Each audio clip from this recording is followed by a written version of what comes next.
Hotel Radisson ব্লুতে তৈরি পোশাক মালিকদের সংগঠন বিজিএমইএ নির্বাচনে ভোট গ্রহণ চলছে। সেখানে আছেন সহকর্মী ইউসুফ রানা। বিস্তারিত জানাতে সরাসরি যুক্ত হচ্ছেন তিনি আমাদের সাথে। ইউসুফ, অভিযোগ ছিল যে বিজিএমইএর আগের যে নির্বাচনগুলো সেগুলো রাজনৈতিক প্রভাবমুক্ত ছিল না। এবারের নির্বাচন রাজনৈতিক প্রভাবমুক্ত হচ্ছে কিনা আর ভোটারদের উপস্থিতি কেমন দেখছেন, সব মিলিয়ে বিস্তারিত জানাবেন।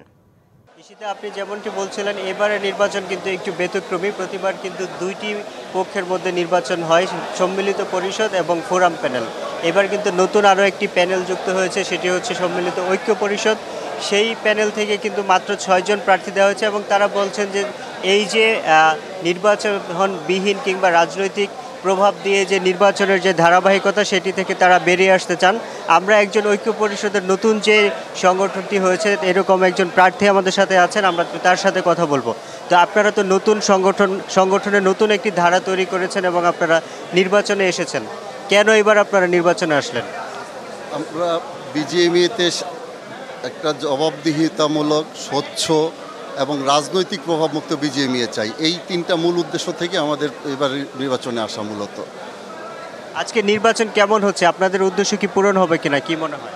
আলহামদুলিল্লাহ, এখনও পর্যন্ত খুবই সুন্দর উৎসবমুখর পরিবেশে এবং সৌহার্দ্যপূর্ণ পরিবেশে ইলেকশন হচ্ছে। তো সবচেয়ে ইম্পর্টেন্ট যেই জিনিসটা সেটা হচ্ছে এখনও পর্যন্ত এই 11টায় মোর দেন 20% ভোট অলরেডি কাস্ট হয়ে গিয়েছে।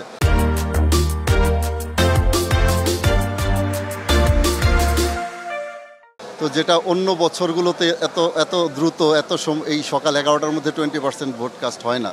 তো খুবই সুন্দর পরিবেশ এবং যথেষ্ট আগ্রহ ভোটারদের, এবং তারা আসছেন। এখন অনেক ভোটার এই মুহূর্তে কিউতে আছেন, আমরা দেখতে পাচ্ছি। আপনাকে অসংখ্য ধন্যবাদ। তো ঈশিতা, শুনছিলেন যে এইবার কিন্তু নির্বাচন অন্যরকম একটি পরিবেশ, অর্থাৎ স্বচ্ছ এবং নিরপেক্ষ যে ভোটের যে প্রক্রিয়া সেটি এবার নির্বাচনের আগে থেকেই আমরা লক্ষ্য করছিলাম, গণমাধ্যমে রিপোর্ট হচ্ছিল। এবং আপনি শুনলেন যে একজন প্রার্থী নিজেও বললেন যে এরই মধ্যে সকাল 11টার মধ্যে 20% ভোট কাস্ট হয়েছে, যেটি অন্য অন্য সময়ের তুলনায় অনেক বেশি। এবং তারা আশাবাদী যে এবার একটি ফেয়ার ইলেকশন হবে এবং পোশাক মালিকরা তারা একটি স্বচ্ছ এবং নিরপেক্ষ ভোট পাবেন, যারা এই পোশাক খাতের সেই বর্তমান যে সংকট আছে সেই সংকট কাটিয়ে তোলার জন্য কাজ করবেন।